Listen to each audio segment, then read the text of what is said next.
caught her in the act. Now she's crying on my doorstep at 4 a.m., claiming she didn't know my GF, 20 female, and me 20 male. Of over a year we're out at a friend's 21st birthday around 10 days ago. We were in a club, and I left to go to the toilet and get a drink. She was completely out of it, and was beside a wall on her phone, saying she'd wait for me when I came back. Up the stairs, I saw her pulling away from a kiss with another random man. I'm not sure what to do when I saw this. When I confronted her, she looked at me weirdly, like she'd just seen a ghost. It didn't seem like a look of "I've been caught," just a look of serious confusion. I was obviously devastated, and told her to never speak to me again and left. She managed to find me before I could go, and was begging me to tell her what had happened, as she didn't know. But I just kept saying, "Never talk to me again," and left to go on a walk. I went to meet one of my friends who happened to be awake. After this had all gone down to talk through what happened. When my brother called me around an hour after everything had happened, I found out she had managed to get a taxi to my house, and was screaming, crying on the steps at 4 a.m., begging for me to go and talk to her.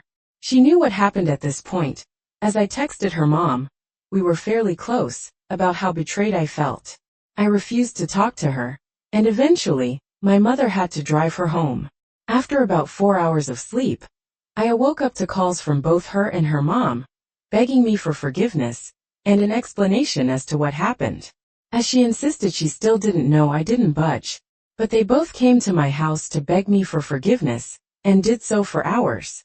They showed the receipts of a surprise Christmas holiday she booked for the two of us, as well as a reminder of our plan to move in together in a few years, and supposedly marry, and start a family. They insisted she had no idea what had happened, and was in no mind to ever do this, and couldn't imagine it ever happening. After all, our relationship had been so solid to this point. We'd never even had an argument, really. We were together almost a year after her begging, when I told her I'd consider giving us another chance, but ultimately, everything was over with us. Later that day she went to see a doctor. She was convinced she had been spiked, and the doctor agreed. However, due to rules in my country around forensic tests and their availability, for example, they're pretty much only available in a case of suspected sexual assault. A proper test couldn't be done. So all I have is a diagnosis of suspected spiking. I've said I will give her a chance, but I still feel so unsure. I need advice. She has been a complete open book since this happened, begged me for forgiveness, and done everything to make it clear I mean the world to her. However, regardless of her headspace and the spiking, the image of what I saw is incredibly traumatic, and I can't get it out of my head.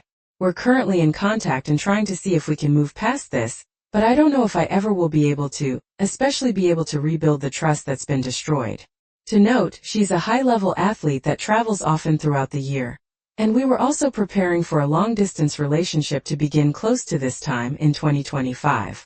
This makes fully trusting her incredibly important to our dynamic. I've never been in this situation before. I don't know what to do or if I can see through all this.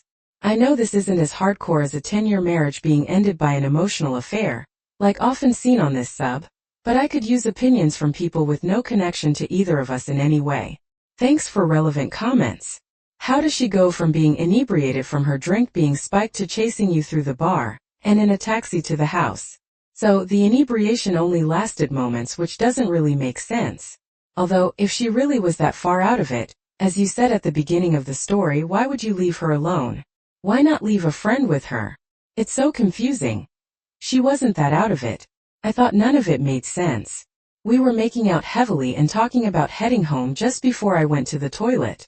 She said something that bothered me a bit before I left, so I went to the toilet to compose myself a little bit. When I came back, that's when I saw it. My friends have said the same about the taxi and momentary inebriation, etc. What she says is that she remembers nothing until getting to my house.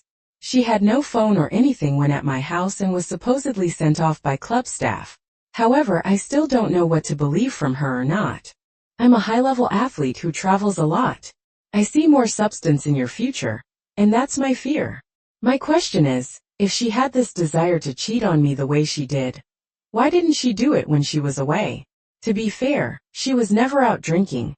It's always been strictly business in foreign countries. But still, if she had this desire, she easily could have done it whenever she wanted abroad, and I would have never known. I'm frustrated with how it ended, like being played without sitting back and reflecting. Before you went to the bathroom, she was acting normal but drunk. Who was the guy? Did you talk to him? Did he just take advantage of her? The thing is, she sobered up pretty quickly. It seems if she was really substance impaired, she'd be out of it all night. Not just conveniently when she had her tongue down this guy's throat. Thanks man for your input. It's like she didn't seem to be out of her mind. I've always been a good boyfriend. I'd have never left her if I had any fears she couldn't take care of herself for a few minutes. As for the other guy, this is the part one don't understand. I don't mean to come off cocky, but I'm also a high-level athlete, not professional. But I play rugby to the highest amateur level you can in a league where many are paid. I know that I am a decently physically attractive guy. I work out a lot, and take care of my appearance the best I can. The other guy was like my opposite. He was short, maybe 5 feet 6 inches, while I'm about 6 feet 1 inch. He was really skinny. I'm pretty muscular and visibly not skinny. I'm completely clean-shaven and always have been. He had a wispy, pedo stash and some acne. He was by all means not in my league, as much as I hate reducing someone to that. I could have slaughtered him, but I didn't do anything to him. Just a look, and then I left. I'm proud of myself for that. I'm not a violent person, and no one will ever make me one. I just don't understand why she would do it willingly for someone that looked like that. Story 2.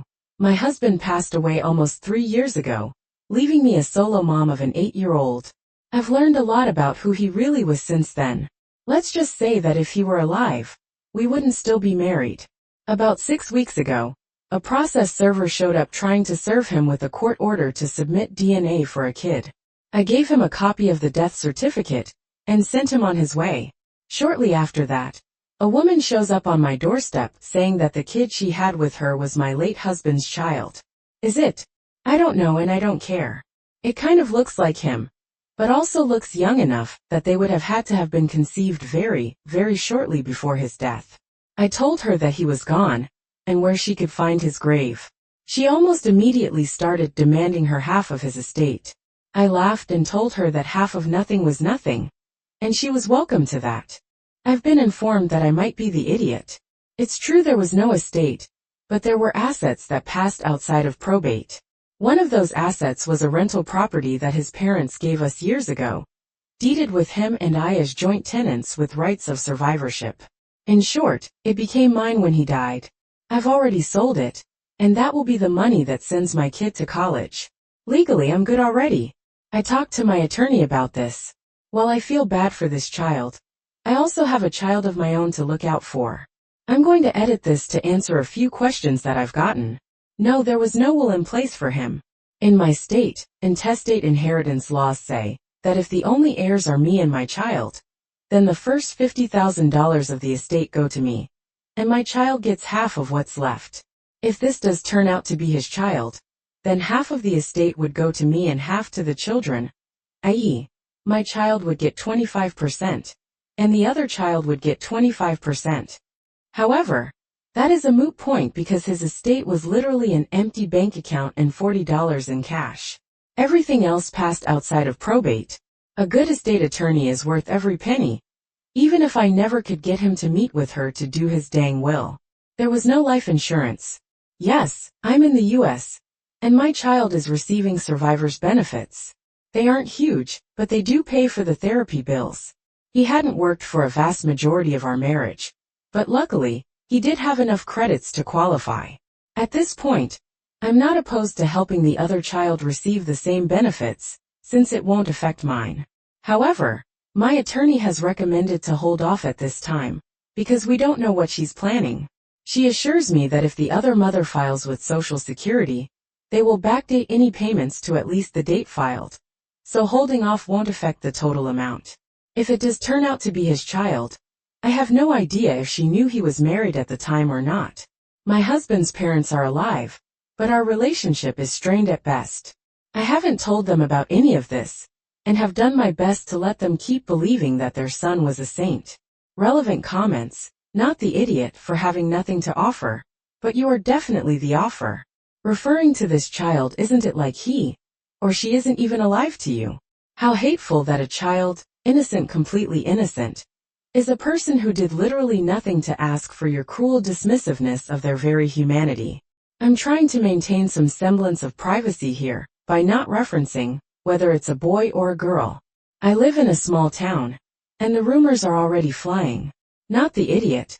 And for what it's worth, that's not a terribly uncommon scam for some reason. If you still have the papers, I'd look into if they were even legit. Tim, they were. That's the first thing my attorney looked into. The working theory is that she really didn't know when she filed. Why she waited so long is anyone's guess. Thought the idiot. You owe her nothing, info other than her word. Do you have any proof that he actually did sleep with her? Do you have any other reason to change your opinion about your husband at this point? I haven't found anything definitive that he was sleeping with anyone else, but I did find out that he was hiding a substance addiction and lying about a lot of other things. So it's possible. OPCLA. On the possible estate. When I say there was no estate, I mean there was no estate. We had separate bank accounts. His was empty, and there was $40 in his wallet. It's still there actually. He didn't work, had no life insurance, and was generally uninterested in handling financial stuff. There was nothing else that wasn't jointly owned or solely in my name, without the idiot. But keeping a rental property would have been a better choice than selling it and letting it sit in a bank account for a decade. That place was an albatross. It needed thousands of dollars worth of work, and I just didn't have the bandwidth to be a landlord at that time. It's actually in a brokerage account, so it's not losing ground to inflation. Does Opie or her child qualify for survivor's benefits? My child does receive benefits, but not nearly that much. It's enough to cover their therapy bills. My husband hadn't worked consistently in at least 10 years, but thankfully, did have enough credits to qualify. Update. I posted here several months ago, and thought I'd make an update now that almost everything is settled. So it is his child, or at least there's enough shared DNA to determine that my in-laws are the grandparents, and there's no way that it's their other sons. The biggest update is that the mother doesn't currently have custody. I'm still a bit unsure of the timeline, but there might have already been a CPS case open when she first contacted me. She's apparently a fan of the same illicit substances that my husband was, which would explain how they met. Unfortunately, that means that the child is now in foster care. My in-laws were not deemed an appropriate placement, and I won't do it. I have been working with the caseworker regarding getting Social Security benefits for the child. In my state, survivor benefits offset any child support obligations, so even if there was an estate, the SS benefits most likely exceed the amount he would owe based on his work history prior to death. This hasn't affected my own child's benefits. I still haven't determined exactly what I will do with this information going forward. I have set aside some money in an online savings account, but it's still in my name until the mother's rights are completely terminated, or the child is out of the system. I don't want anything that would possibly give her access to it. I will also eventually have to tell my child that there is a sibling out there. I've been through the ringer over the last couple of months, and I'm still just so effing mad that I'm still cleaning up my husband's mess. Relevant comments.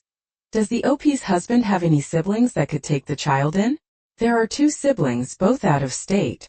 His brother is single and in the military and isn't a good option. His sister is, let's just say, militantly child-free. There are a couple of cousins that might be suitable eventually. I'm really not sure what's going on with that process because even though I'm friendly with the caseworker, I'm also not related to this child nor am I a licensed foster provider, so there are limits to what she can tell me due to privacy. Why can't OP take the child in? I won't go as far as calling them a burden, but I'm in no position to take on another child and have taken measures to prevent that. I already feel like I fail my own child on a weekly basis. Wow, I can't imagine how hard this has been for you. And I'm so sorry you're dealing with this. You're not just managing the fallout of your late husband's actions. You're also being incredibly thoughtful about protecting your child and this other child's future, all while trying to navigate your own emotions. I think it's really commendable that you're ensuring the child gets the Social Security benefits they're entitled to, even though you're under no obligation to do so. Setting aside money for their future is above and beyond, especially given the situation with the mother. Keeping it in your name until things stabilize sounds like the smart and safe call. When the time comes to tell your child about their sibling, I hope you have support to help navigate the conversation. You've already shown so much strength and grace in a really unfair situation. Don't forget to give yourself space to process everything. You deserve peace after everything you've been through. You're doing amazing even if it doesn't feel like it. Story 3. My fiancé 29 female, and I've been with my 28-year-old male partner for 2 years. For the most part things are really good. My partner has a son, 8 years old, from a previous relationship. The biological dad isn't involved, so together, we're our own little family unit. The issue arose over the son's recent birthday party. He's been having trouble in school and has been made a target. My partner and I have both talked to the school, but they just give us the same lip service. I suggested changing schools, but my partner says no school is perfect. The son wanted a small birthday party, nothing major. He just wanted to spend the day with us at a park. Instead, my partner made him invite his entire class and planned a big day. Not a single child came. It was just us with piles of food and a bunch of birthday decorations waiting. That was the worst part. He's had some rough days, but I've never seen him so down. He was humiliated. It bothered me and I felt something needed to be said. My partner and I had a talk that night. I stated that I thought we should have listened to what the son actually wanted instead of pushing a big party. She believed that I should be supporting her, and said it's not my place to interfere with matters involving her son. There was an emphasis on her son. Our talk turned into a big argument. Her comment was a blow. I realize I'm not the biological dad, but I'm the constant male figure in his life. I'm the one who has those serious talks with him, someone he asks for advice, who drops him off at school and picks him up, helps him with homework, engages in his interests, and shows up on outings. That might not be his biological dad, but don't treat me like some uninvolved bystander. My partner was always popular in school. She doesn't relate. I know what it's like to be unwanted in a room, to hate being in the school hall. My partner just believes he needs to try harder to assert himself. There's still some tension between my partner and myself. Thanksgiving was awkward, which is ironic since it's supposed to be about thankfulness. The son has started to notice the rift and asked about it. My partner feels I overstepped. I feel differently. Am I the idiot? Relevant comments. Invitations. My fiancé had made invitations. He arranged for his teacher to help him hand them out. He didn't have much of an opportunity to not give out the invites. Frankly, sometimes it is very okay to not try harder to assert yourself. He'll likely end up with a few solid friends who will mean a lot more than the level of friendship he could have with several people at once. Quoted from a different commenter, this commenter's last sentence has me thinking. How many friends does your fiancé still have from high school? Oh, not many. There are a few girls she's kept in touch with and they have annual reunions, but she talks about her school days like the best of times. Ugh, that's a red flag in and of itself. Does she have any close and meaningful friendships? Or are they all shallow like her high school days? Those girls are the core for her as far as standing friendships, not the idiot by inviting the class. I hope she's aware that she just opened her son up for more ridicule and tormenting. Everyone will know that nobody came. I don't know what she is thinking. You have every right to speak up for him, and she should be thankful that you want to. Yes, this very well may be because she was popular and her son isn't, and she doesn't ask. She talks about how she had the big birthday parties and how her house was the house, and all this stuff her and her friends did. I tried to get her to see that his experience is different from hers. The parties and stuff are what she wanted. It's not what he wants. Dropping him off at school that day, knowing he was now going to have to face those kids after getting ghosted, was particularly rough. I know she thinks it relates to the struggle and feels if he tries harder, everything will click into place. I don't think he needs to try any harder.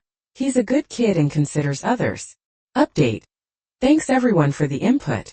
The outside perspectives helped me, a 28-year-old male, tackle the situation with my fiancé, a 29-year-old female. Things were still rocky between us. We've had fights, but we're usually able to communicate. This issue was different. We both felt strongly about our stances with her son, an 8-year-old male. The son noticed the rift and took it as we were disappointed in him after the birthday party. I reassured him that nothing was his fault. My fiancé usually leaves these kinds of talks to me because she says that I'm better with the emotional stuff. I wasn't sorry for speaking up. He was humiliated, and it happened because of him being forced into a party he never wanted.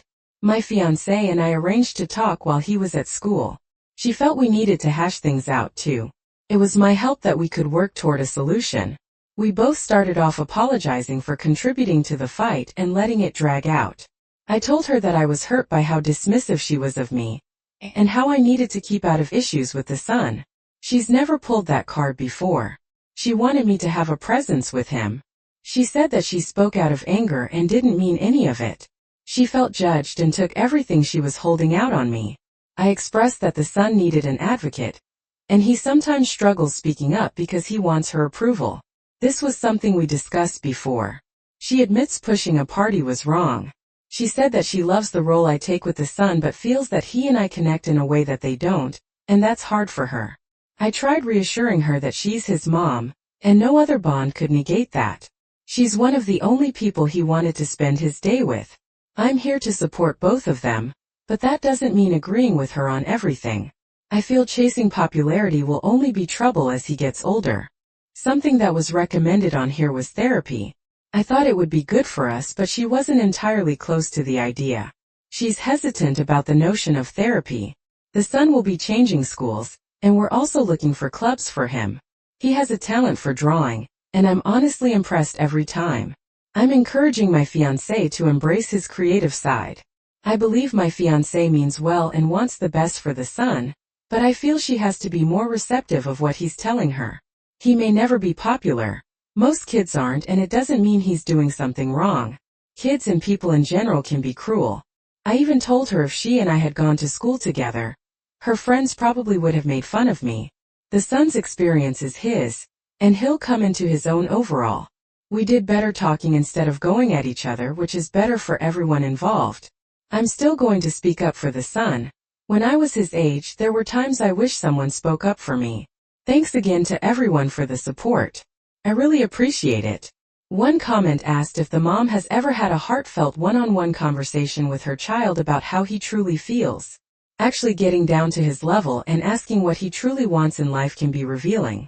You'd be surprised at how much an 8-year-old can express their wants and needs.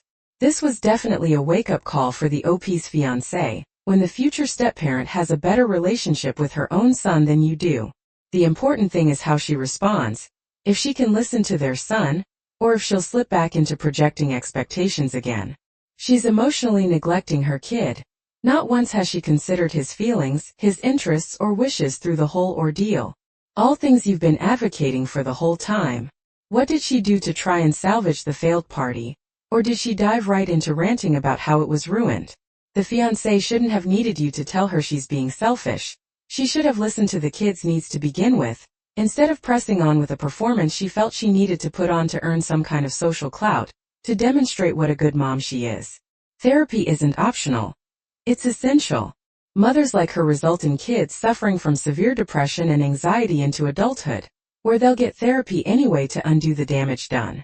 The only thing she can ever completely control is herself, so if she wants things to change for the better, then she can learn ways to actually communicate with her child instead of offloading all the emotional labor on the OP.